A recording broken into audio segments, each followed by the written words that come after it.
Bonjour, bienvenue dans Plus Clair, les médias sous toutes leurs facettes. Vous verrez tout, vous ne raterez rien. Aujourd'hui, sale temps pour les journalistes, garde à vue, fouille au corps. L'affaire Philippis a indigné le monde médiatique, politique aussi. Alors, les journalistes sont-ils sous pression? Le climat a-t-il changé? On en parle avec le directeur de Libération, Laurent Geoffrin. C'est un habitué des clashs sur le plateau de Laurent Ruquier, mais là, il déclenche le scandale. Pour SOS Racisme, Éric Zemmour a dérapé, c'était sur Arte. Alors, Éric Zemmour, en fait-il trop? Il est notre invité. L'opposition qui demande la démission du président du CSA, ça chauffe à l'Assemblée nationale. Les présentateurs télé se mettent à la chanson, pour le meilleur et pour le pire. La filière belge Maria Del Rio, Julie Taton, des animatrices belges qui excitent le PAF, c'est la tendance de la semaine. La télé américaine revisitée par Jean-Luc Delarue, c'est dans toute une histoire sur France 2, décryptée par nos critiques TV. Le Noël de France Télévisions, drôle d'ambiance à la conférence de presse. Patrick de Carolis au micro de notre envoyé très spécial, c'est une exclue. Et puis un Fort Boyard version maison hantée, ça s'appelle Estate of Panic, c'est dans Plus Clair. Voilà pour le menu. Alors il se passe quoi dans la France des médias? C'est dans Telenovela, préparé par Raphaël Baillot, Wilfried Garcet et Christian Desplaces. Les dernières nouvelles des médias, c'est dans Telenovela. La tendance de la semaine, ce sont les animateurs qui chantent, autrement dit les animachanteurs. Mardi soir, Valérie Damido chantait au théâtre Mogador avec la troupe du Roi Lion pour soutenir 2 associations caritatives. Affublée d'un authentique boubou zoulou, elle n'était ni Simba ni Timon, mais juste une choriste de luxe.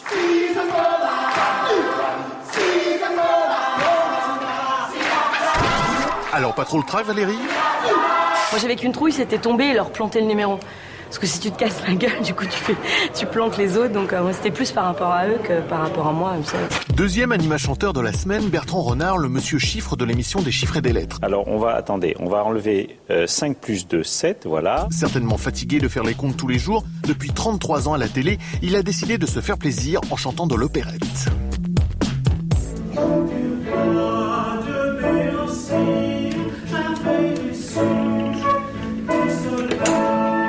Enfin, Nikos Aliagas a lui aussi poussé la chansonnette cette semaine et au Duc des Lombards, s'il vous plaît, le prestigieux club de jazz parisien, invité par la prof de chant Anne Ducrot.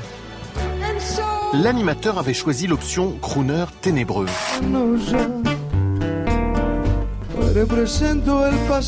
Reste à savoir si vendredi prochain, Nikos fera de nouveau rimer Aliagas avec Iglesias. Jean-Baptiste Mondino, qui tire le portrait des héros de séries télé, c'est la séance photo de la semaine. Ce matin, on pouvait découvrir ces clichés dans Next, le supplément hebdo de Libération. L'idée, réunir une brochette de comédiens issus des séries télé les plus en vue et les immortaliser façon gang. Derrière l'objectif, un Jean-Baptiste Mondino particulièrement inspiré par son sujet. La série télé aujourd'hui est en train de prendre le pas sur le cinéma qui lui ne raconte que des histoires du passé. Je les ai photographiés d'une manière un peu noble, j'allais dire. Difficile de réunir tous ces acteurs au même moment. Du coup, Mondino a sa technique. Par groupe de 2 ou 3, les modèles se succèdent devant l'objectif. Une seule consigne, respecter l'emplacement défini par le maître. Est-ce que je peux vous inverser entre le 5 et le 3? C'est trop. C'est fou, c'est des millimètres. Voilà, ça c'est parfait. Bougez pas. Mondino réalise ensuite un montage sur ordinateur pour obtenir le résultat souhaité. Une image grave aux allures de film noir. L'idée, c'est de se dire que la télé, aujourd'hui, elle a la valeur du cinéma. Elle a la narration du cinéma, elle a la force du cinéma, elle a les comédiens du cinéma. Donc la photo, c'est comme une affiche de cinéma ou c'est plutôt comme un film de cinéma, c'est-à-dire panoramique, quoi. Hélène Filière de Mafiosa sur Canal+, et Zoé Félix, la Clara Scheller de France 2, toutes les 2 chefs de gang, faut reconnaître, ça a de la gueule. On continue avec Ulysse Gosset, un des reporters les plus célèbres du PAF est en colère. Son contrat à France 24, chaîne d'info internationale où il animait l'émission d'interview Le Talk de Paris, n'a pas été renouvelé après 3 ans de bons et loyaux services. Je suis consterné par ce qui arrive et stupéfait de la brutalité avec laquelle on m'a traité. À la rédaction de France 24, on murmure qu'Ulysse Gosset aurait été évincé pour des raisons politiques. Et on cite un portrait de Bernard Kouchner qui aurait fortement déplu cet été au ministre des Affaires étrangères, par ailleurs ministre de tutelle de la chaîne France 24. Est-ce que la politique, la réelle politique, a pris le pas sur la politique des droits de l'homme? Est-ce que vous pensez que la politique extérieure d'un pays n'est guidée que par les droits de l'homme? Si vous pensez ça, vous n'êtes pas un bon journaliste. Il a été piqué au vif. Mais après tout, c'est le jeu, c'est le dialogue, et c'était une marque d'indépendance éditoriale de la chaîne. Donc je ne crois pas que ce soit le Quai d'Orsay qui soit à l'origine de tout ça. Je pense que c'est plutôt, en fait, réellement un excès de zèle des petits marquis de France 24 qui ont voulu faire plaisir à je ne sais qui d'ailleurs, alors que le pouvoir ne leur demandait absolument rien. Ulysse Gosset vise clairement l'indépendance de la direction de France 24. Alain de Pouzillac, président du directoire de la chaîne, a accepté de répondre à cette mise en cause. L'émission d'Ulysse est la plus chère de tout France 24 et celle qui a le moins d'audience. Et donc, le contrat arrive à échéance de manière normale, tout le monde le sait, et donc son contrat est non reconduit, ce qu'il sait pertinemment depuis 3 ans. Ulysse Gosset, détaché de France 3 depuis 3 ans, devrait réintégrer la chaîne. À suivre. Guilleret Stéphane Guillon, en pleine promo pour son DVD Portrait au vitriol, le trublion de Salut les Terriens sur Canal+, fait le buzz dans la presse. Car sa chronique de France Inter, L'humeur de Stéphane Guillon, bat des records. 1 700 000 auditeurs, entre 10 000 et 40 000 visionnages sur le site web de la station. Alors à quoi ressemblent les petits matins de Stéphane Guillon? Arrivé 7h30. Ça va? Généralement, je dis jamais bonjour, mais là, c'est parce que vous êtes là. Ultime révision du texte, écrit la veille. Je suis resté 7-8 heures sur un papier. Et c'est parti pour 3 minutes de pique. Il est 7h53, bonjour Stéphane Guillon. Bonjour Nicolas Demorand. Et cette fois, c'est Fabrice Drouel, le présentateur du 8h d'Inter, qui se fait gentiment étriller. Mesdames, saisissez-vous de la télécommande de votre Wi-Fi. Celle qui vibre. Faites-vous plaisir. Place maintenant au quart d'heure magique. Fabrice Drouel. Stéphane Guillon. Bien passé, non? En fait, c'est l'excès de matière. Tiens, au fait, si Guillon avait la grosse tête, eh ben, il y a plein de gens qui ne l'aiment pas. Et ça, c'est les mails, ça. Non, et décidément, il y a un relent de misogynie, de racisme dans les groupes de Stéphane Guillon. Voilà. Stéphane Couillon, d'ailleurs. Et en même temps, ça n'a pas l'air de le traumatiser. Et on termine ce télénovela avec les infos bonus de la semaine. Fin du mystère sur l'énergie débordante de Michel Drucker. Jeudi matin dans Le Parisien, l'animateur balance. Jeannie Longo lui fournit chaque semaine des petites pilules pour garder la pêche. Bon, pas de panique, l'animateur précise qu'il ne s'agit que de simples vitamines. L'honneur est sauf. TF1 à vendre, le retour de la rumeur. D'après la lettre de l'expansion de lundi, Martin Bouygues pourrait revendre TF1 pour prendre la tête d'Areva. Contacté, le groupe Bouygues dément fermement et parle même d'élucubration. Et pour finir, retenez bien ce minois, une fois. L'animatrice belge Maria Del Rio pourrait faire son apparition sur TF1 dans le futur Tourné-Manège version 2009. Après Caroline Vett de Seconde Chance, Julie Taton du Loto sur France 2, Sandrine Cormand bientôt sur M6 ou Virginie Efira sur Canal+, il faut croire qu'une filière de talents belges excite le PAF. Télénovela, c'est fini pour cette semaine et surtout, gardez les yeux ouverts. Menottes, fouille au corps, l'interpellation musclée d'un journaliste de Libération cette semaine a fait scandale, tout ça pour une affaire de diffamation. Alors le journalisme est-il vraiment en danger? Le climat politique a-t-il changé la donne? Laurent Geoffrin, le directeur de Libération, est avec nous sur le plateau de Plus Clair pour nous dire ce qu'il en pense. Laurent Geoffrin, bonjour. Bonjour. Toute la semaine, l'affaire Vittorio De Filippis a fait grand bruit, indignation médiatique, branle-bas de combat politique. Même Nicolas Sarkozy s'en est mêlé assez rapidement. Résumé des faits en images avec Laetitia Crupin. La stupeur et l'indignation après l'interpellation musclée, pour le moins, d'un ancien du journal Libération, l'ex-directeur de la publication Vittorio De Filippis. Celui-ci faisait l'objet d'une plainte en diffamation. Les faits se sont déroulés vendredi dernier, à l'aube, chez lui. Vittorio De Filippis dit avoir été menotté et insulté. Mais jamais jusqu'à ce jour, la justice n'avait utilisé de tels moyens. Dès samedi soir, l'interpellation du journaliste de Libération a fait le tour des JT. Très vite, c'est devenu dans les médias l'affaire de la semaine. Vittorio De Filippis s'attendait à une telle exposition. J'ai moi la chance d'être journaliste et j'ai la chance de pouvoir donner un certain écho, une certaine amplification à cette affaire-là. Il y a des centaines, peut-être des dizaines, des centaines de personnes en situation dite irrégulière qui tous les jours vivent ce type de choses de manière sans doute encore plus humiliante que je l'ai moi vécu. Mais Vittorio De Filippis va aussi plus loin et se demande si son interpellation n'est pas un signal pour l'ensemble des journalistes. Forcément, le fait de procéder comme ça à l'encontre de notre métier, ça nous pose tous, de manière très collective, un certain nombre de questions. Qu'est-ce que ça veut dire? Qu'est-ce que ça signifie? Ce sentiment est partagé par la majorité des journalistes. Dans la presse, c'est une levée de bouclier générale Lundi, Libération titre sur le flagrant délire. Et au siège du journal, une AG s'improvise. Nous sommes autorisés à filmer les échanges. Ce ne serait pas arrivé il y a 10 ans, ça arrive aujourd'hui. Donc je pense qu'on peut parfaitement demander des explications, y compris au plus haut niveau, à la chancellerie et au tribunal. Les journalistes décident d'organiser une manifestation vendredi devant le palais de justice. Laurent Geoffrin approuve. J'en pense que du bien, je suis pour. Simplement, je mets en garde contre l'effet involontaire et pervers de la chose si c'est vécu comme une réaction purement corporatiste. C'est dangereux. D'accord, il faut qu'elle soit élargie absolument à la société civile. Et la solidarité des confrères s'est déjà manifestée, on peut la redemander. Mais ils l'ont fait. Même Moujotte a fait un éditorial qui est impeccable. Donc, Dès lundi, le patron du Figaro s'est en effet fendu d'un édito pour dénoncer la procédure dont a été victime le journaliste de Libération. Il y a eu, ces derniers temps, un certain nombre de faits préoccupants, saisis dans un certain nombre de journaux, au Canard enchaîné, au Point, dans d'autres quotidiens ou hebdomadaires. Et donc, il est nécessaire de redire que la liberté de l'information, elle est intangible. Elle est une liberté absolue, fondamentale, essentielle pour la démocratie. Et là, c'est un coup de canif extrêmement grave qu'il faut dénoncer. Parce qu'elle concerne un journaliste, la polémique ultra médiatisée a joué un rôle de catalyseur cette semaine. Nicolas Sarkozy a demandé une réforme de la procédure pénale. Hier, devant le palais de justice, la manifestation a réuni une centaine de personnes. Vittorio De Filippis, lui, espère que la médiatisation de cette affaire ouvrira un débat sur les libertés publiques. Vendredi dernier, ce que j'ai vécu était quelque chose sans précédent. Donc voilà, on était peut-être dans l'escalade. On était dans un mouvement un peu ascendant, comme ça, où à chaque fois, on nous grignotait quelque chose, en tant que citoyen, en tant que journaliste, quelle que soit, j'allais dire, sa position sociale dans la société française. Et là, d'un seul coup, il y a peut-être un débat qui est en train de s'ouvrir et des questions qui se posent. C'est important qu'on essaye de décrypter et de voir politiquement aussi ce que ça veut dire.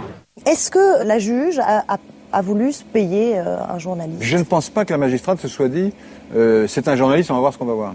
Elle a dû se dire j'ai envoyé 3 convocations. Les magistrats, certains d'entre eux, sont parfois désinvoltes avec les libertés publiques. Il faut bien le dire. C'est-à-dire que pour les besoins, soi-disant, de leur enquête ou de leur travail, ils emploient la force publique plus souvent qu'à son tour. Et c'est ça qui est en cause, c'est ça qui est critiquable. Et quand vous avez des gens qui viennent d'autres pays d'Europe et qui observent nos comportements policiers et judiciaires, ils sont souvent épouvantés en disant mais qu'est-ce que c'est que ce pays où qui est soi-disant la patrie des droits de l'homme, où les prévenus sont traités de cette manière. Vous parlez pas d'un complot contre la presse, c'est clair, mais vous parlez d'un climat. De quel climat exactement? Il y a deux choses. Il y a un climat. Effectivement, il y a eu plusieurs affaires de presse. Par exemple, le Canard enchaîné, des perquisitions au Point, etc. Les magistrats sont plus sévères avec la presse qu'ils ne l'ont été.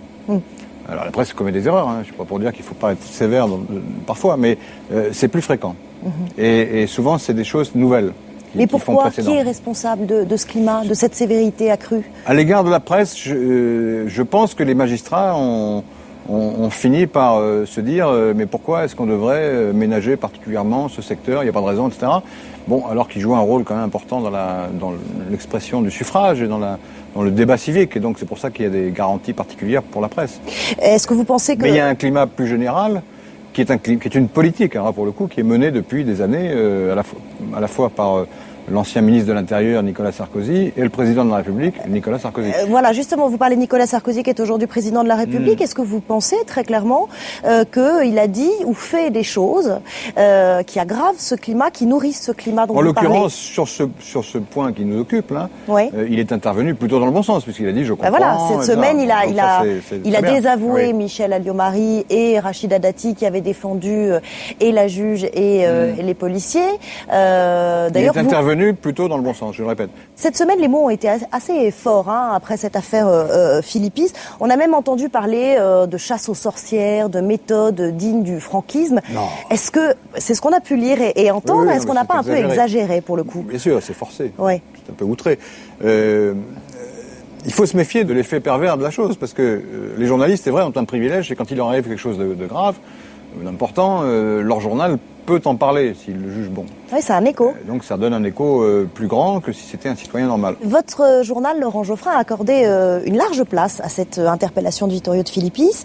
Vous avez fait 2 unes d'affilée cette semaine. Est-ce que vous n'en avez pas fait un peu trop? Nous, on n'a pas cherché à déclencher un maelstrom médiatique. On a fait une page. Vous sur n'en avez, 40, en clair, vous une n'en page. avez pas plus parlé parce qu'il s'agit d'un journaliste?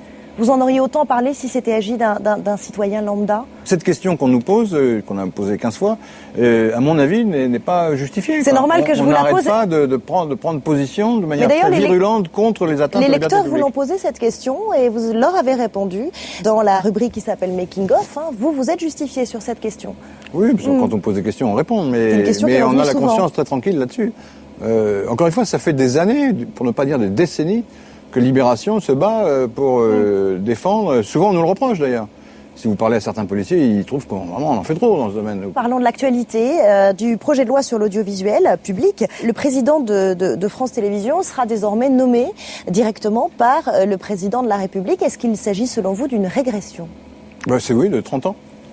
40 ans peut-être. Le RTF on dit, aujourd'hui le système n'est pas satisfaisant parce que le président de France Télévisions est nommé par le CSA qui, comme chacun sait, enfin on n'est pas censé le savoir, mais c'est le gouvernement qui dit ça. Comme chacun sait, le CSA est soumis à des influences politiques. Bon, d'accord. S'il y avait une bonne réforme à faire, c'était de rendre le CSA vraiment indépendant. À ce moment-là, on aurait eu un président plus indépendant qu'il ne l'est aujourd'hui. C'est le contraire qu'on fait. Ça veut dire donc qu'on est contre l'indépendance du président de France Télévisions. C'est ça la vérité. C'est qu'on ne veut pas d'un type indépendant. Et une fois qu'il sera nommé directement par le président de la République, quel qu'il soit, et ça peut être un type très bien, mais il sera redevable. Et comme en plus il sera révocable par le même président de la République, il n'aura rien à refuser. Les prises de position aujourd'hui de Michel Boyan, le président du Alors, Michel CSA. Boyan, c'est un personnage qui est sympathique, mais qui me surprend. C'est un type qui est supposé être indépendant et qui applaudit au fait qu'on lui retire le principal signe de cette indépendance. A-t-il le choix? Donc on se croirait en Roumanie. Là. A-t-il le choix? Est-ce que vous pensez que... Oui, bien sûr qu'il a le choix. S'il était courageux, il protesterait. Il est censé diriger un organe indépendant, oui ou non? Est-ce que vous pensez, comme Jean-Marc Ayrault, le socialiste Jean-Marc Ayrault, qu'il doit démissionner? Qui, Boyan? Michel Boyan. Oui. De son poste. Il devrait aller en Chine, je sais pas, ou en Corée du Nord. En tout cas, la gauche fait tout aujourd'hui pour retarder l'adoption de ce texte sur la réforme de l'audiovisuel public. Le climat s'est même tendu mardi soir, très tard dans l'hémicycle. Je vous propose d'écouter cet échange extrêmement musclé entre Jean-François Copé et Noël Mamère. On regarde. Votre attitude est exactement dans la ligne de ce gouvernement et de ce président de la République qui veulent nous faire voter à marche forcée, sans discussion, sans débat, sur un article qui est l'article 5, qui est un des articles les plus importants, qui crée un lien consubstantiel de dépendance politique entre le président du service public et le pouvoir politique. Nous avons laissé faire, maintenant je voudrais moi aussi faire un rappel au règlement. Après tout, ça n'est pas le monopole de l'opposition. Je veux juste rendre attentif notre Assemblée sur un point. Nous ne devons être dupes de rien. Depuis le début, vous n'avez qu'une idée en tête, faire de l'obstruction. Est-ce de l'obstruction? Et si oui, l'opposition a-t-elle raison de faire obstruction? Sur le fond, elle a 100 fois raison, bien sûr. Oui. Il y a des points, on peut comprendre l'idée que le service public soit au moins indépendant de l'audimat n'est pas une mauvaise idée. Mais les moyens choisis et surtout les garanties de financement qui sont à la clé sont insuffisants, donc il y a un problème. Un dernier mot. Et un dernier point. Allez-y. On a fait une réforme constitutionnelle il n'y a pas très longtemps qui est visée à revaloriser les droits du Parlement. Et au premier incident où le Parlement s'oppose vraiment et retarde une loi, on le contourne et on passe par un décret. C'est ce que faisait Bonaparte sous le Premier Empire, quand une assemblée lui faisait perdre du temps, il faisait un senatus consulte et on n'en parlait plus. C'est la même méthode. Merci beaucoup, en tout cas, Laurent Geoffrin, d'avoir répondu à nos questions sur le plateau de Plus Clair. À suivre, après la pub et le zapping de la semaine, vous retrouverez notre envoyé très spécial, le Média Planète, et puis bien sûr notre invité, le journaliste Éric Zemmour, le spécialiste du clash sur le plateau de Laurent Ruquier. Alors en fait-il trop? C'est dans un instant, à tout de suite. Deuxième partie de Plus Clair. Dans un instant, le chroniqueur provoque de l'émission de Laurent Ruquier, Éric Zemmour, mais tout de suite, comme promis, le zapping. Toute une histoire, c'est tous les jours sur France 2 après le déjeuner et ça cartonne, témoignages, larmes, émotions. Jean-Luc Delarue s'inspire de recettes très américaines. Critique TV, c'est parti. Attention, ça peut faire mal.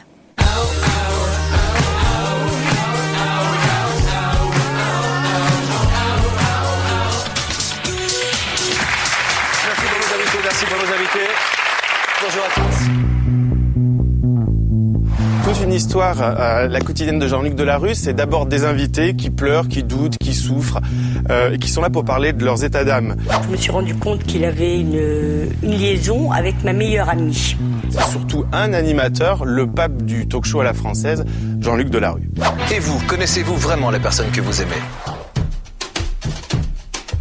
Dans toute une histoire, Jean-Luc Delarue est un petit peu plus dans l'intime que dans, justement, ça se discute, où il a cette distance avec le bloc-notes, pratiquement la blouse chirurgicale. Ses invités sont vraiment sa proie. D'accord. Parlez de ce bébé qui est arrivé. Et on sent que plus elles sont décomposées, plus il en tire profit, plus il les dévore. Pendant combien de temps, Sébastien ? C'est probablement celui dans la télévision française qui se sert le plus du silence. Des mensonges qui se sont accumulés. Il fixe les gens au fond des yeux et comme si finalement il était presque touché dans sa chair. J'ai pas de nouvelles depuis. Eh ben dis donc, quelle chose étonnante que la vie quand même. Comme si l'histoire que ses invités lui racontaient était aussi sa propre histoire. Et d'une certaine manière, toute une histoire, c'est toute mon histoire. Et Chantal. Chantal, c'est... L'enfant de la meilleure amie. On ne peut pas s'empêcher de penser aux émissions américaines, notamment au talk-show d'Oprah Winfrey, qui est le plus célèbre au monde. On y retrouve un générique quasi identique où on suit une caméra qui se faufile dans la ville jusqu'au lieu de diffusion. On y retrouve les mêmes éléments de décor, des fauteuils blancs, du parquet au sol. On retrouve la même propension à être proche de ses invités, tout en étant extrêmement dans une sorte de pathos, dans l'empathie, dans l'écoute. Il y a aussi une autre émission aux États-Unis qui est très connue derrière celle d'Oprah Winfrey, qui est celle du Dr Phil, qui est grosso modo un psychologue qui essaye de dénouer des situations de crise, notamment à l'intérieur de la famille. Là où le Dr Phil, aux États-Unis, va au cœur de la famille pour agir, Jean-Luc Delarue, lui, se sert de la parole pour faire du bien aux gens. En France, on est juste dans le témoignage et on prend des pincettes et on n'insiste pas trop quand la plaie est trop ouverte. C'est pas le cas des Américains. Eux, ils plongent dedans. Have you bit her? Have you hit her with a belt? On va parler moins de sentiments, mais plus de calcul. Parce que parfois, c'est du calcul, Geneviève. Toute une histoire réalise à peu près 20% d'audience sur la ménagère. Elle est destinée à faire de la publicité et d'ailleurs, elle est rentable. Mais un détail a semé le doute. Depuis le début de la saison, elle a subi une certaine baisse. La TNT, en fait, lui vole des téléspectatrices. Ce qui n'est pas le cas pour l'instant des Feux de l'amour concurrents sur TF1. Comment faire du soft avec du trash? Confidence pour confidence. Allô Jean-Luc Bobo. L'amour rend aveugle. Et qui a envie de voir? Merci, à demain. Thank you. Voilà, Critique TV, c'est réalisé par Jean-Thomas Roux. Et ailleurs, la télé américaine réinvente Fort Boyard, version maison hantée, avec un maximum d'effets spéciaux. C'est dans Mediaplanète avec Christophe Beaugrand. Rendez-vous préparé par Adrien Roard.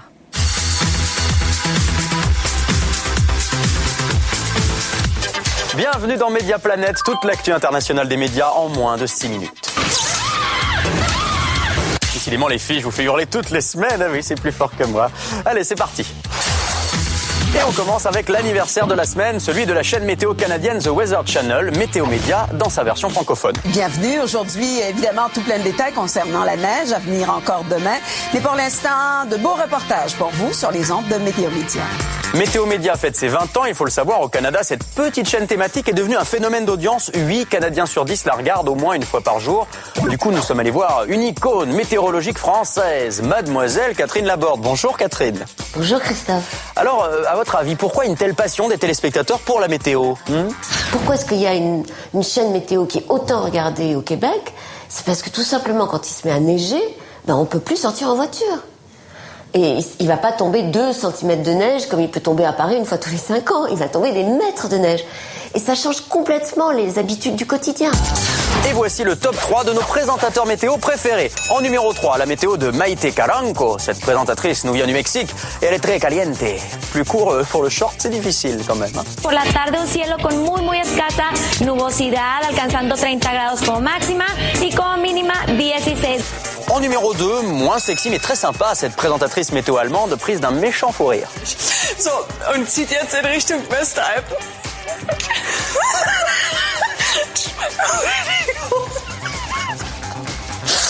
Et notre numéro 1, c'est ce présentateur américain sur une chaîne new-yorkaise. Regardez.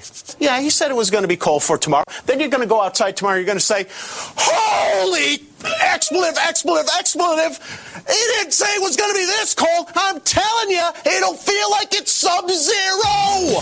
Et je peux vous le dire, il mouille sa chemise.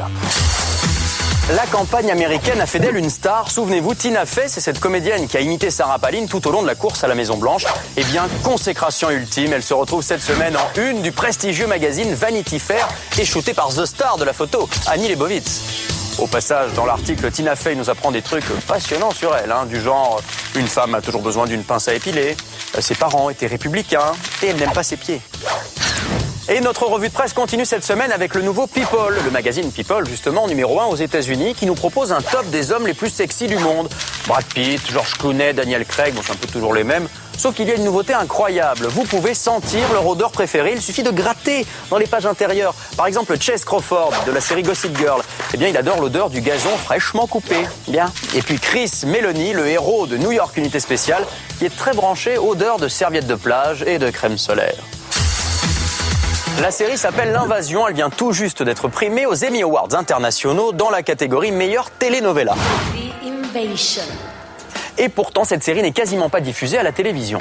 Et oui, il s'agit d'un feuilleton télé jordanien qui raconte des histoires d'amour, de passion et de trahison sur fond de conflit israélo-palestinien.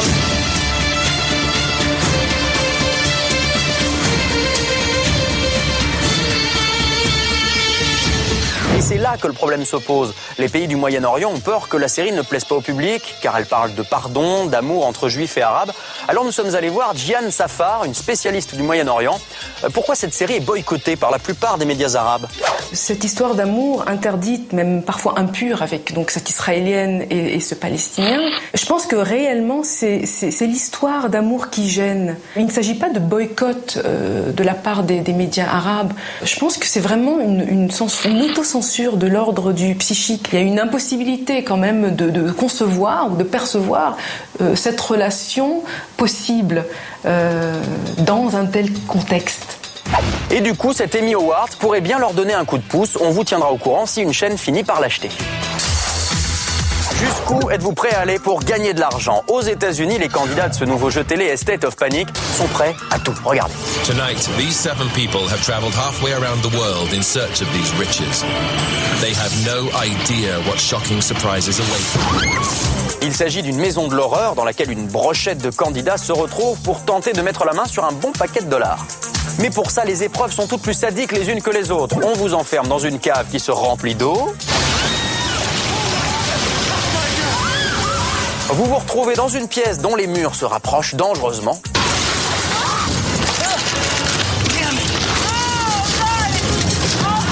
Vous devez ramasser des billets dans un jardin empli de clôtures électriques. Oula.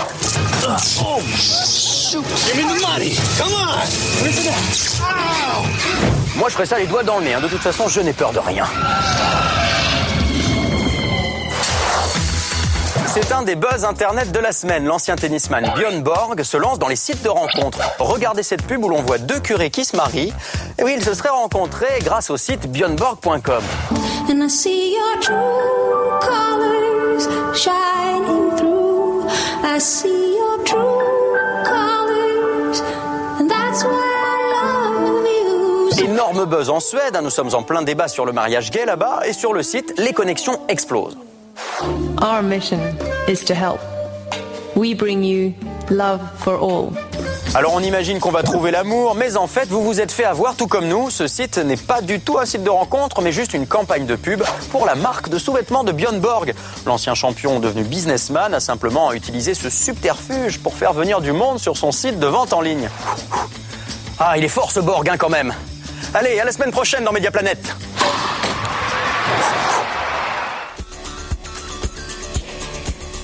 Sa spécialité, la provoque. À la télé, Éric Zemmour enflamme les débats. Chez Laurent Ruquier, il tient sans complexe le rôle du réac de droite, comme il le dit lui-même. Cette fois, il a peut-être dépassé les bornes dans un débat sur Arte, tollé chez les associations antiracistes. Éric Zemmour est aujourd'hui sur le plateau de Plus Clair pour s'expliquer. Éric Zemmour, bonjour. Bonjour. Et bienvenue sur le plateau de Plus Clair. On vous voit tous les samedis soirs dans On n'est pas couché, l'émission de Laurent Ruquier sur France 2. Vous êtes aussi journaliste politique au Figaro et polémiste dans Ça se dispute, c'est sur iTélé. On vous voit décidément beaucoup à la télé. C'est une passion ? Ah, pas du tout. Non, moi j'ai une grande passion, c'est la littérature. Mais j'ai pas du tout une passion pour la télévision, c'est le hasard, la télévision. Pourtant, on vous y voit beaucoup. Mais oui, mais parce qu'en fait, le hasard, c'est que je suis allé défendre mes livres, puisque j'ai écrit des livres, et donc les gens de télé m'ont repéré à cette occasion. Et donc du coup, ils m'ont proposé des choses, et puis je me suis pris un peu au jeu. Vous aimez y aller en tout cas. Comment ? Vous aimez y aller. Oui, ça me déplaît pas. Non, c'est amusant, ça m'amuse beaucoup. Non, ça m'amuse, et puis c'est un moyen de diffuser des idées de façon différente de l'écrit. Voilà, c'est tout. Le 13 novembre, vous avez même pris le temps de participer à l'émission Paris-Berlin, le débat. C'était sur Arte, débat consacré au métissage. Et là, vive polémique, vos propos sur les races humaines ont choqué. Les faits, les réactions en images avec Christelle Ploquin. Arte, jeudi 13 novembre, minuit moins le quart, sur le plateau de Paris-Berlin, une émission de débat franco-allemand. Pour parler du métissage, Isabelle Giordano recevait Rokhaya Diallo, présidente d'association, Vincent Cespedes, philosophe, Renan Demirkan, comédienne, et le journaliste Éric Zemmour. Éric Zemmour qui, très vite, s'attire les foudres des autres invités. Parce que pour vous, Rokhaya, les races n'existent pas. Qu'est-ce que ça veut dire que ça n'existe pas ? On voit bien que ça existe. Alors que vous me disiez... Comment on le voit ? Enfin, je comprends pas ce que vous voyez. Peau, tout bêtement. Et donc la couleur de peau, selon vous, fait que moi j'appartiens à une race différente de la vôtre. Mais évidemment. Non mais que vous redécouvriez. Évidemment, j'appartiens à la race blanche, vous appartenez à la race noire. Pas de réaction côté presse écrite et association dans un premier temps, mais la blogosphère s'enflamme. Comment peut-on dire des conneries pareilles ? Des propos scandaleux, un dérapage. Du coup, 3 jours après, SOS Racisme, suivi par d'autres associations, se déclare scandalisé. SOS Racisme a réagi en s'indignant des propos d'Éric Zemmour. La base du racisme, ça commence par distinguer des races humaines entre elles. Isabelle Giordano, qui animait le débat, regrette qu'on ait uniquement retenu cet extrait de l'émission. Pendant l'émission, je crois qu'on a tous écarquillé les yeux quand on a entendu le mot race. Pour répondre à cette objection, un mélanésien, un antillais, un afro-américain sont noirs. Et alors, c'est la même race ? Bah oui. Ah oui. D'accord. Ils sont pourtant tous très différents. Ensuite, je crois qu'on a quand même vraiment passé la plupart de l'émission à le combattre, à essayer de sortir chacun des arguments, que ce soit des arguments politiques, historiques, philosophiques. À la direction d'Arte que nous avons contactée, on précise que la chaîne ne s'associe pas aux propos d'Éric Zemmour. La position d'Arte, c'est de dire qu'on a fait une très bonne émission, on a posé un débat, on a posé le débat, on a fait une émission d'actualité, on a essayé de débattre, on a essayé de s'écouter. La position d'Éric Zemmour, on la défend pas. Le Conseil représentatif des associations noires, le CRAN, s'est dit prêt à porter plainte contre Éric Zemmour. À votre avis, Éric Zemmour, pourquoi on vous invite dans les débats télévisés, comme ceci par exemple ? Il faut leur demander. Ils ont beaucoup insisté, vous savez, pour m'inviter. Je voulais pas y aller parce que c'est, comme vous l'avez dit, j'en fais déjà suffisamment et ça occupait mon vendredi soir parce que c'était enregistré à la mi-septembre, ce qui m'amusait pas du tout. Donc ils ont beaucoup insisté et c'est pour ça que ça m'amuse beaucoup le bal des faux culs après pour dire que ils ne m'approuvent pas et ils m'ont combattu tous. La présentatrice, je savais pas qu'elle devait combattre les invités, mais enfin ça c'est autre chose. Quand sur le plateau d'Arte vous dites je suis blanc, vous êtes noir, vous savez que ça va choquer. Mais non. Vous vous y attendez ? Mais non, pas du tout. Je m'y attends pas du tout. Pour moi, c'est évident. C'est une jeune femme noire. Je suis de couleur blanche. Qu'est-ce qu'il y a de mal ? Je lui ai pas dit parce que vous êtes noir, vous êtes inférieur ou parce que j'ai jamais dit ça. Mais simplement ces mots-là sur un plateau de télévision, est-ce que c'est pas de la provocation ? Mais c'est pas de la provocation. Arrêtons de penser que quand on brise les tabous mis par les maîtres du politiquement correct, on fait de la provocation. Simplement, on parle français. Le mot race est dans le dictionnaire.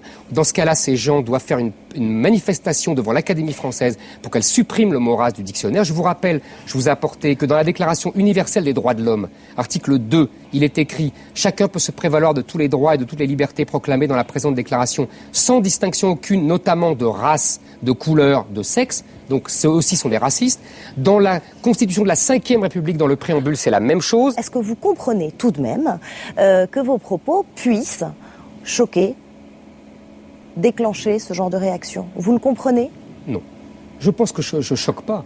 Je choque des professionnels du chocage. C'est des gens qui sont des professionnels, qui sont rémunérés par des subventions publiques et qui cherchent à chaque fois des cibles et des victimes. Et qui demandent, c'est du macartisme de gauche. C'est tout. Mais ce sont des professionnels. Sur le net, il y a énormément de téléspectateurs lambda qui ont été choqués. Eux, ce ne sont pas des professionnels. Mais il y a du aussi chocage. beaucoup de téléspectateurs, vous savez, qui m'appuient, qui me soutiennent, qui m'envoient des mails, qui sur les blogs, etc. Il y a aussi des blogs en ma faveur. Choquer des sensibilités, c'est la vie. Moi, quand je regarde la télévision, ma sensibilité et la sensibilité de millions de gens est choquée en permanence par les discours bien pensants de tous ces gens. La question aujourd'hui qu'on se pose, c'est tout simplement, est-ce que la polémique aujourd'hui avec vous, Éric Zemmour, c'est devenu votre fonds de commerce à la télévision ? Écoutez-moi, je n'ai pas de fonds de commerce. Je ne fais pas de la provocation, je ne suis pas un provocateur. J'essaye simplement, d'abord, j'écris des articles, j'écris des livres, au départ c'est ça. Et j'essaye de défendre des idées. On vous a pas embauché pour ça sur le plateau de Laurent Ruquier ? Mais la polémique, c'est pas une insulte. C'est bien la polémique, ça permet aux gens d'avoir des visions contradictoires et de se faire une idée. D'ailleurs, je pense que c'est ça qui est visé. Je pense que ces gens-là ne supportent pas. C'est qui ces gens-là ? Ces gens-là, les professionnels des associations qui ne représentent personne et qui s'auto-érigent en censeurs de qui doit dire et quels mots on doit employer. Mais on est en plein rêve. Vous avez trouvé un créneau, vous le dites vous-même, vous assumez le fait d'être réac de droite. Oui, c'est pas un créneau. J'assume d'être réac de droite, ce n'est pas un créneau. J'ai des convictions. J'ai le droit d'avoir des convictions. Quitte même à être récupéré par l'extrême droite qui a repris vos propos dans des publications, dans des sites internet, ça ne vous dérange pas ? Écoutez, je ne suis récupéré par personne, parce que je ne suis pas récupérable. Je pense librement, par moi-même, j'essaye de me faire des opinions par moi-même, par les livres que je lis, par les réflexions que je me fais. Mais vos propos, comme ils sont médiatiques, sont repris et représentatifs. Mais oui, ils sont repris par qui veut, je m'en moque complètement. Sur le plateau de Laurent Ruquier, vous allez en tout cas souvent au clash, comme par exemple avec Augustin Legrand, le fondateur des Enfants de Don Quichotte. Il venait parler de son film sur les sans-abri. C'était le 25 octobre et ça a dégénéré, regardez. 3,5 millions de mal logés. Mais... D'accord. Qu'est-ce qu'on appelle un mal logé ? C'est quelqu'un qui estime qu'il est mal logé. Mais en fait, il connaît absolument rien, cette question. Mais non, mais attendez. C'est un théâtre de marionnettes. On est au Trianon, on est à Pigalle en face. Il y a 10 mecs qui dorment dehors. Et Zemmour, il fait un sketch. Moi, je m'en branle. Je suis pas là pour... je m'en fous. Non, mais vous pouvez parler, évidemment, vous pouvez parler. Ce que je veux juste dire, cher monsieur, c'est qu'on est là à la télé. C'est un sketch, un petit peu. Mais non, monsieur Zemmour, il s'amuse à passer aux amis. Ça aurait été intéressant de pouvoir discuter avec Nolo ou avec Ruquier. Mais finalement, le problème, c'est qu'on a un mec comme Zemmour qui fait exprès qu'il n'y ait pas de débat, qui fait exprès qu'il n'y ait pas d'argumentaire, et qui fait exprès aussi d'aller titiller. On sent qu'il y a une recherche du clash, il y a une recherche de la télé poubelle, il y a une recherche de, on va dire, des conneries en français, quoi. Il était venu pour me démolir. Donc, c'est lui qui cherchait le clash, c'est lui qui faisait de la télé spectacle. Vous n'êtes pas un peu parano ? Je suis pas du tout parano. À vous démolir ? Je suis pas du tout parano. J'ai pas dit 3 mots ce soir-là. Regardez l'émission. Je n'ai pas dit 3 mots. En tout cas, après le fameux débat sur Arte, sur le métissage, certains se sont carrément posé la question de l'opportunité de votre présence sur les plateaux de télé. Je n'aurais pas demandé de m'inviter. La question que se posent nombre de journalistes, c'est Éric Zemmour est-il utile à la télé ? On leur a posé la question, écoutez la réponse. Les journalistes pensent en meute, pensent en mouton plus exactement. Donc des personnages qui prennent en contre-pied, et il en faut, et Dieu merci, ils apportent, en plus celui-là, il apporte un peu de culture. Le côté délicat, c'est qu'il se caricature. Donc il lui arrive de se caricaturer lui-même, au fond d'être bouffé par la télé, alors que c'est un homme de plume, et que il devrait finir à l'Académie française, et il risque d'être happé par les grosses têtes. Moi, ce que j'attends de voir, c'est si Éric Zemmour va être frappé de la même sanction médiatique qui a frappé, par exemple, Bigard. Est-ce qu'il y a des endroits où on ne va plus l'inviter ? Bigard, par exemple, n'est plus invité à Europe 1 depuis qu'il a dit ce qu'il a dit sur les événements du 11 septembre. Voilà, qui était, comme Zemmour d'ailleurs, un grand n'importe quoi. J'attends de voir s'il va y avoir une réaction similaire du système médiatique. Si elle n'intervient pas, je me dirais, tiens, il y a 2 poids, 2 mesures. Qui c'est Bruno Roger-Petit ? Vous savez, vous ? C'est un journaliste. Non, mais de quel droit ? Journaliste au poste.fr. Non, mais attendez, de quel droit, lui, il va décider qui passe à la télé et qui passe pas à la télé ? De penser ce qu'il pense. Mais de quel droit il va demander, lui, des sanctions ? Mais qui il exprime une opinion. Mais oui, il exprime une opinion, mais qui il est ? Est-ce que je demande des sanctions contre lui, moi ? Non, mais vous pouvez lui répondre. Non, mais moi, je vais lui répondre de quel droit il dit que c'est n'importe quoi, ce que je dis ? De quel droit? Il se gâche un peu, dit de vous, Nicolas Domnac. Est-ce qu'il a raison? Écoutez, je vais vous dire, peut-être qu'il a raison, j'en sais rien. Ce que je pense, c'est que j'arrêterai la télé quand je ne pourrai plus écrire. Moi, ce que j'aime, c'est écrire. Donc, j'écris, je continue, j'ai encore publié un livre cette année, je travaille sur un autre. C'est ça qui est vraiment le moteur de mon existence. Merci, en tout cas, Éric Zemmour, d'être venu vous expliquer, répondre à nos questions sur le plateau de Plus Clair. Mardi, présentation des nouveaux programmes à la conférence de presse de France Télévisions, spécial Noël, mais bon, c'est pas vraiment la fête. Réaction à chaud du PDG, Patrick de Carolis, et ses vœux au micro de notre envoyé très spécial, Raphaël Bayot. L'envoyé très spécial est attendu d'urgence. À France Télévisions, documentaire, film, jeux, mardi, le groupe présentait ses programmes de Noël et de début janvier. Bonjour. 9h30, j'arrive au petit déjeuner de bienvenue. Et même si France Télé doit faire des économies, il était pas mal du tout le buffet. Il y a combien de litres de café, à peu près, qui ont été faits ce matin? Ce matin, il y a eu au moins une quinzaine de litres. Sinon, il y avait aussi 80 pains au chocolat et 200 petits fours avec de la neige dessus. Tout ça pour une centaine d'invités. Mais ce que je veux surtout me mettre sous la dent, c'est de l'info. La bonne vieille tactique du journaliste dans une conférence, c'est d'en engranger un maximum avant et après les discours. Tiens, voilà Paul Naon, directeur de l'info sur France 3. Quoi de neuf alors? Qu'est-ce que vous allez annoncer pour France 3? Le président qui parle. Mais vous avez aussi le droit de parler. Le président n'a pas parlé, on ne parle pas. Bon, ok. Cela dit, c'est compliqué en ce moment pour France Télévisions. Du coup, j'ai une autre question dans ma hotte, un peu facile. Est-ce que pour Noël, puisqu'on va parler des grilles de Noël et de janvier, France Télévisions, ça sent le sapin, ou France Télévisions a les boules? Je sais, c'est idiot, mais je suis obligée de vous poser cette question. D'accord, c'est un peu idiot, mais on n'a pas ni les boules, ça sent pas le sapin, au contraire, on est en pleine forme. Est-ce que ça sent le sapin? Pardon. Il y a des guirlandes et des lumières pour Noël à France Télévisions. Et dans mon élan, j'ai même posé la question au numéro 2 de France Télé. Est-ce que pour Noël, France Télévisions va avoir les boules et est-ce que ça sent le sapin? Pardon. Oui, c'est pas de votre niveau, hein. Franchement, j'attends mieux de vous. Hein. Oui, bon, c'est vrai, j'avoue que là... Allez, 10h, direction la salle de projection pour écouter la conférence. Bien, bonjour, pardon pour ce léger retard. Mais non, c'est pas grave. Alors, pour résumer, on a d'abord vu des extraits des grilles de Noël. Il y aura par exemple le réveillon de Patrick Sébastien sur France 2. On va vous remplir de bonheur. Ou bien ce documentaire sur Michel Drucker sur France 3. De l'âge de 7 ans à 17 ans, je n'ai rien appris, rien retenu. Je me suis intéressé à rien. Mais surtout, on a parlé de la fin de la pub après 20h en janvier. Première révélation, ces images. La semaine prochaine, cette campagne expliquera aux Français le début des prime time à 20h35.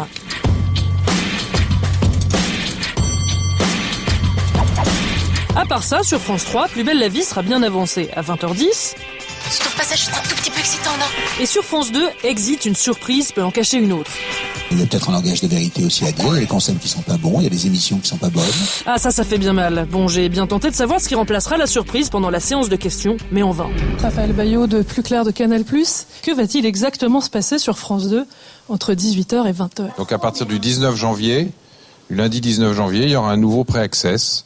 On n'a pas envie de donner nos idées aux concurrents et c'est une décision qui sera rendue publique dans les grilles fin décembre. Évidemment, à la fin de la conférence, j'ai couru voir Patrick de Carolis pour essayer d'en savoir plus. Il parlait déjà avec une consoeur, mais il m'a reconnu.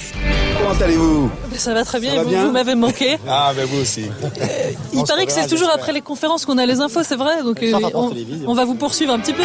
Depuis la rentrée, on commence à bien se connaître, Patrick de Carolis et moi. Mais je le sens bien, c'est pas aujourd'hui qu'il me donnera des infos sur la nouvelle émission de 18h sur France 2. Cela dit, j'en ai pas fini avec le président.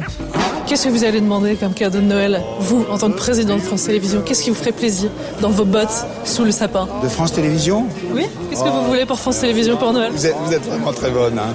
Juste un petit cadeau du Père Noël, ce serait quoi? Du bonheur pour tous les collaborateurs. Voilà. Donc ce serait excessif de dire... Une question. Donc, une dernière. Bon. Donc ça pour Noël... Elle avance comme donc ça. pour Noël, ça ne sent pas le sapin.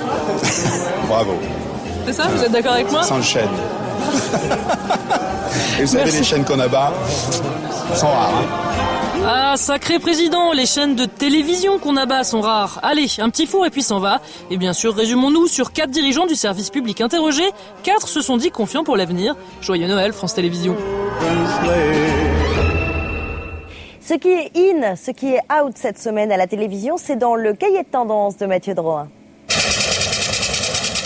Et on commence ce cahier de tendance avec des lustres, mais alors très très chic les lustres. Et après on nous dit que c'est la crise. Ça faisait déjà des lustres qu'on les avait aperçus dans Salut les Terriens sur Canal+. Mais alors attention les yeux, la lustre attitude débarque en force sur la TNT. On va regarder à quoi ça ressemble tout de suite. Exactement Thierry. Ça commence dans Amnésia, présenté par Frédéric Joly sur Énergie 12, avec une petite touche discrète mais efficace à laquelle on ne peut dire que... bravo. Oh, ça va. Dans VIP Club sur Demain TV Île-de-France, si, ça existe, on le met déjà plus en évidence. Et on joue la carte de l'originalité dans Heureux Élus, avec carrément des lustres rouges cette fois-ci. Et en plus, il y en a pour tout le monde. Bon, le top étant quand même W9 et son émission Prête à tout pour plaire, qui effectivement était prête à tout pour plaire avec son lustre d'au moins 230 000 carats. Alors ok, le lustre c'est grave tendance, mais pas forcément partout. Bon là, c'est carrément pas pratique. Là non plus, ça va pas le faire. Et là, on est carrément hors sujet. Bon allez, next. On connaissait le air guitar qui consiste à jouer de la guitare sans guitare. Voilà que cette semaine, la top tendance est au air gaming. Eh ouais. L'idée du air gaming, c'est par exemple jouer au bowling sans boule, bien sûr, de l'escrime sans fleuret, très bien, du rugby sans ballon, normal quoi, ou sauter en parachute sans pas... Ah non, ça marche pas. Bon, bref, ça sert à rien, mais ça commence à faire un sérieux buzz sur le net. Et à la télé, il y en a déjà qui sont tendance sans le savoir. Jean-Luc Petit-Renaud fait du air cheval sur France 5. À l'Assemblée nationale, on donne parfois dans le air Pinocchio.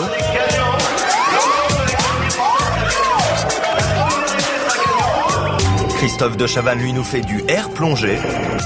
Et figurez-vous qu'hier, on a même fait faire de la air présentation d'émissions à Christophe Ondelat. Non mais franchement...